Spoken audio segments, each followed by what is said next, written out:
Good morning all of student. बच्चों, कोविड-19 की वजह से आपकी क्लासेस रेगुलर नहीं चल पा रही। हम लोगों ने ऑनलाइन क्लासेस के अंदर 4 चैप्टर कंप्लीट कर चुके हैं। वैसे आपकी बुक के अकॉर्डिंग 5 चैप्टर्स वो हो गए, उसके कुछ न्यूमेरिकल्स शेष हैं। और ऑफलाइन क्लासेस में हम लोगों ने लेसन नंबर 1 कंप्लीट कर चुके थे। वो ओवरऑल मोस्टली लेसन नंबर 1 आपका कंप्लीट है। उसमें एक दो टॉपिक बचे हैं। जब भी हमारी क्लासेस ऑफलाइन स्टार्ट होंगी हम उनको वापस से डिस्कस करेंगे। लेसन यहाँ फिजिक्स फर्स्ट में अपने पास टोटल 8 चैप्टर हैं जिनको अपन 7 चैप्टर्स के अंदर कवर करेंगे।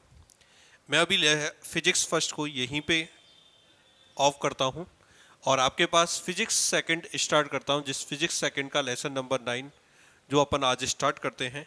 और फर्स्ट चैप्टर जो है, या मैं ऐसे भी कह सकता हूँ लेसन नंबर 9 आपके पास है mechanical properties of solid. Mechanical properties of solid. Solid की आपके पास एक मैकेनिकल प्रॉपर्टी होती है इलास्टिसिटी, जिसके बारे में आज हम लोग डिस्कस करेंगे। What is the elasticity. Elasticity को डिस्कस करने से पहले हम लोग कुछ डेफिनेशंस की बात करेंगे। रिलेटेड डेफिनेशंस क्या क्या होंगी, इसके रिलेटेड डेफिनेशंस के बारे में अपन डिस्कस करेंगे मैकेनिकल प्रॉपर्टीज ऑफ सॉलिड्स के अंदर। फर्स्ट डेफिनेशन जो अपन डिस्कस करने वाले हैं वो अपन बात करेंगे आपके पास deforming force. Deforming force. Then second अपन जो बात करेंगे restoring force. Restoring force. Third properties की अपन बात करेंगे इलास्टिसिटी। नेक्स्ट हम लोग बात करेंगे elastic body.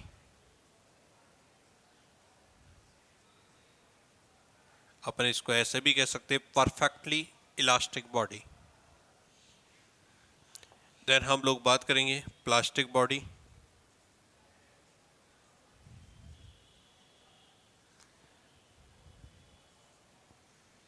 Next elastic limit.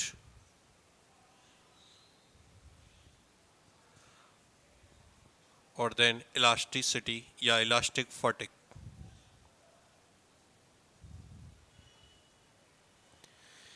ये कुछ डेफिनेशंस हैं जो कि आपके पास इस चैप्टर के अंदर बहुत इंपॉर्टेंट होगी, या इस चैप्टर को डिस्क्राइब करने के लिए सबसे ज़्यादा इंपॉर्टेंट ये डेफिनेशंस हमारे पास होंगी। फर्स्ट हम लोग डिस्कस करेंगे व्हाट इज़ द डीफॉर्मिंग फोर्स। अपने आप समझ में आ रहा है, डीफॉर्म का मतलब है ऐसा फोर्स जो कि हम किसी भी बॉडी या किसी भी ऑब्जेक्ट या सॉलिड पर अगर अपन लगाएं, लगाने के बाद उसकी शेप चेंज हो जाए, उसकी साइज चेंज हो जाए, ठीक है, या दोनों चेंज हो जाए, बोथ। इस तरीके का जो फोर्स होता है वो आपके पास कौन सा फोर्स कहलाता है? Deforming force. The force by which size, shape और both are changes when applying this force, this type of force is known as deforming force. ऐसा फोर्स या इस तरीके का फोर्स जिससे कि साइज चेंज हो जाए, आपके पास शेप चेंज हो जाए, या दोनों चीज़ चेंज हो जाए, इस तरीके का जो भी हमारे पास फोर्स होता है उस फोर्स को अपन कौन सा फोर्स कहते हैं? डीफॉर्मिंग फोर्स कहते हैं। आगे बात समझ में। जैसे मान के चलो एक प्लास्टिक की बॉल हमारे पास दे रखी है, उस प्लास्टिक की बॉल पर मैंने फोर्स लगाया, उसकी साइज को चेंज कर दिया, उसकी शेप को चेंज कर दिया। इस तरीके का जो भी फोर्स होगा जो कि साइज शेप दोनों को चेंज करता है, डीफॉर्मिंग फोर्स होता है। क्लियर है बच्चों? नेक्स्ट टॉपिक अपन डिस्कस करते हैं रीस्टोरिंग फोर्स। रीस्टोरिंग फोर्स क्या होता है? जैसे अभी मैं एक बात कर रहा था, जैसे एक एग्जांपल और लेता हूँ मैं। कोई रबड़ दे रखी है हमारे पास, इस रबड़ को मैंने खींचा।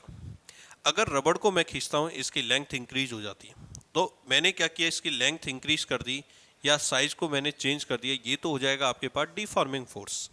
लेकिन क्या होगा, जैसे ही मैं डिफॉर्मिंग फोर्स को हटाऊंगा, ये जो आपके पास रबर होगी ये वापस अपनी ओरिजिनल शेप के अंदर वापस आने की कोशिश करेगी।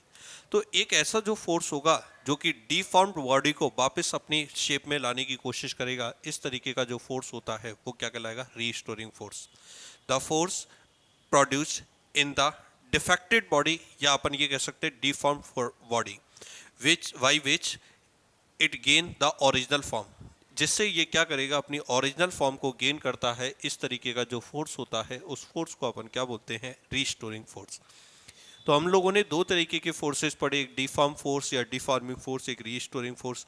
डिफॉर्म तो अपन क्या करेंगे? एक्सटर्नल फोर्स होगा, ये रीस्टोरिंग फोर्स बॉडी के अंदर से जनरेट होगा, और बॉडी के अंदर से जनरेट होने के बाद ये क्या करेगा, वापस अपने ऑब्जेक्ट को, या अपन ये कह सकते हैं ऑब्जेक्ट को वापस ओरिजिनल पोजीशन के अंदर लेके आएगा।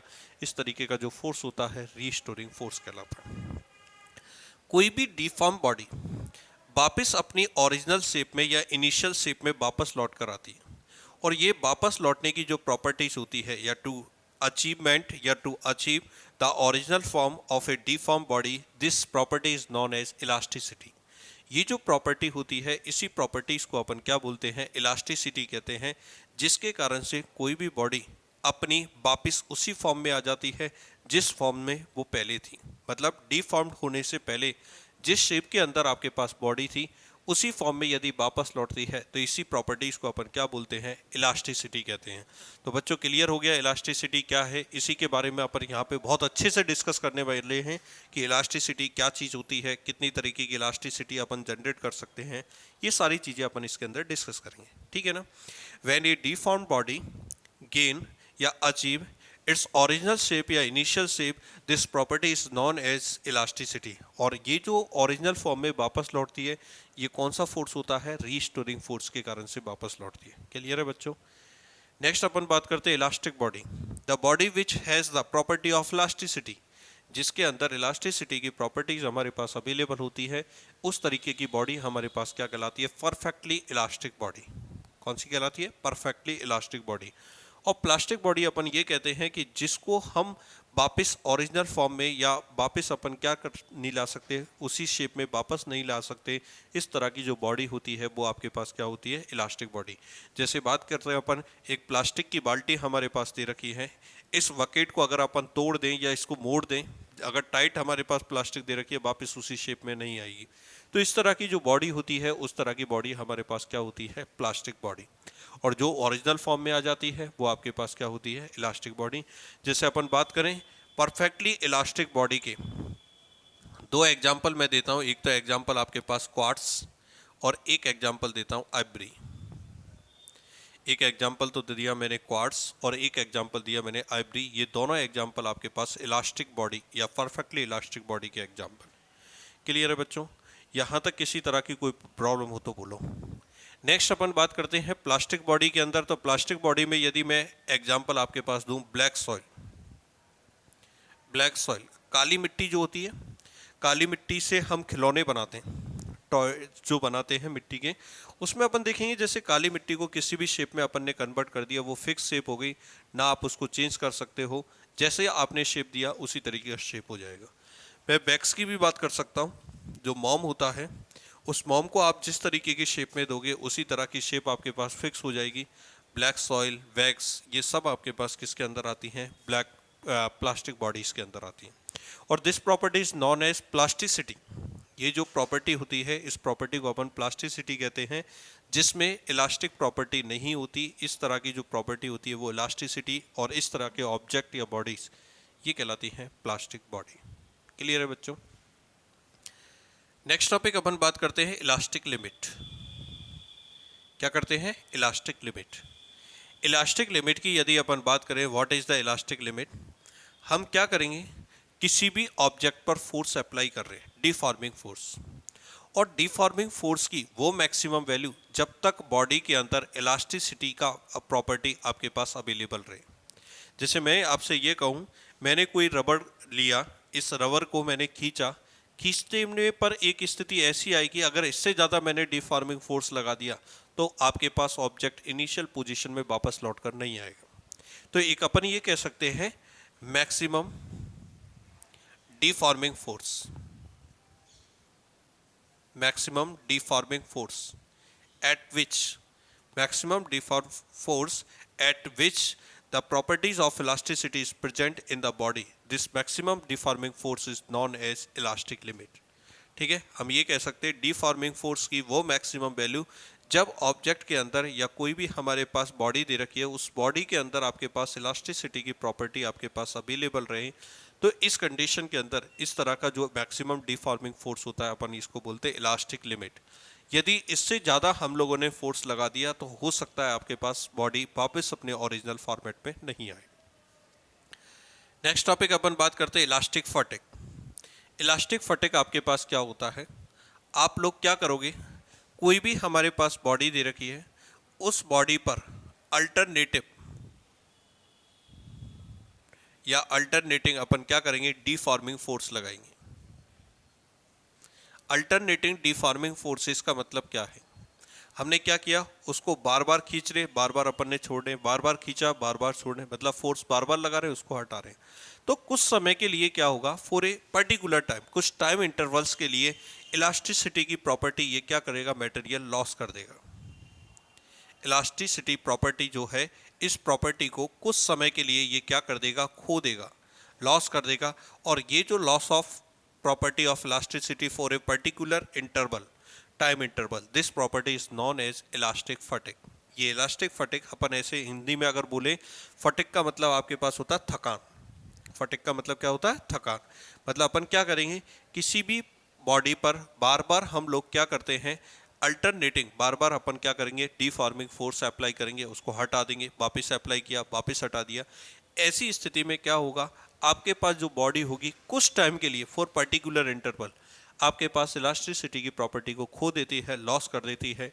ये जो आपके पास प्रॉपर्टी होती है, इसी प्रॉपर्टीज को अपन क्या बोलते हैं, इलास्टिक फटिग करते हैं। When an alternative deforming force is applied on a body, then body loss the property of elasticity for a particular time interval. This property is known as elastic fatigue. ये property जो होती है, इसको elastic fatigue कहते हैं। Elastic limit आपके पास समझ में ही आ गया। इलास्टिक लिमिट तो मैक्सिमम क्या होता है, डीफॉर्मिंग फोर्स। डीफॉर्मिंग फोर्स की जो मैक्सिमम वैल्यू होती है, उसे अपन इलास्टिक लिमिट कहते हैं। क्लियर है बच्चों, इलास्टिक बॉडी हमारे पास समझ में आई गया, प्लास्टिक बॉडी और इलास्टिसिटी। मेन इसी मैकेनिकल प्रॉपर्टीज की जो अपन बात कर रहे हैं सॉलिड्स के अंदर, मोस्टली अपन इसी मैकेनिकल प्रॉपर्टी इलास्टिसिटी के बारे में डिस्कस करेंगे। तो इलास्टिसिटी के बारे में मोस्टली अपन ने जो डिस्कस किया वो मैंने बता दिया। क्या हम डिस्कस करने वाले हैं, मैंने बताया, कोई भी बॉडी पर अपन डीफॉर्मिंग फोर्स लगाएंगे, तो डीफॉर्मिंग फोर्स लगाने पर बार बार क्या होगा, आपके पास बॉडी वापस अपनी ओरिजिनल या इनिशियल फॉर्मेट में वापस आ जाती है। तो इस तरह की जो प्रॉपर्टी होती है, उसे अपन क्या बोलते हैं, इलास्टिसिटी। क्लियर है बच्चों। नेक्स्ट टॉपिक, इस इलास्टिसिटी की प्रॉपर्टी को मैं क्या करता हूं, एक मॉलिक्यूलर मॉडल से समझाता हूं। और देखना मॉलिक्यूलर मॉडल से हम किस तरीके से इसको समझाएंगे, इसके बारे में अपन डिस्कस करने वाले हैं। एक्सप्लेनेशन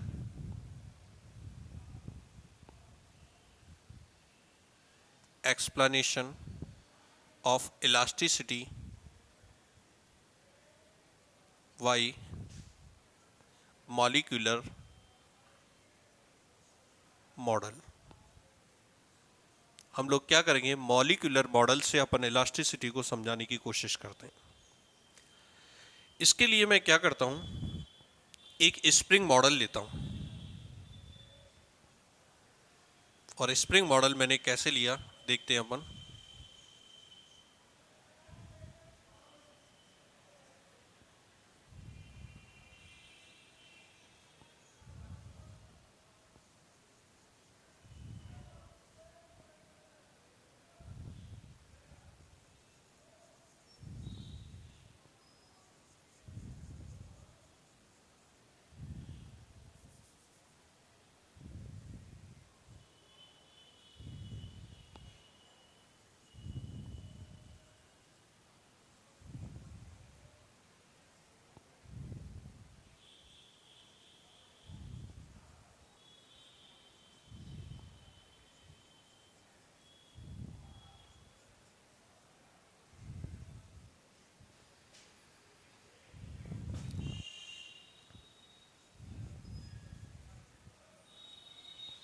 थोड़ा सा मैं ये जो मॉलिक्यूल्स हमारे पास दे रखे हैं, इन मॉलिक्यूल्स को मैं हाईलाइट कर रहा हूं आपके पास, जिसको हम बॉल से रिप्रेजेंट करते हैं।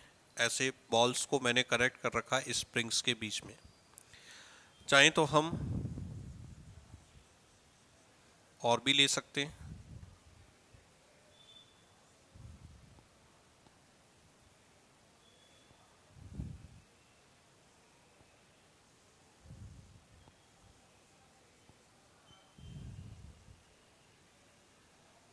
और हाईलाइट कर देता हूं इनको।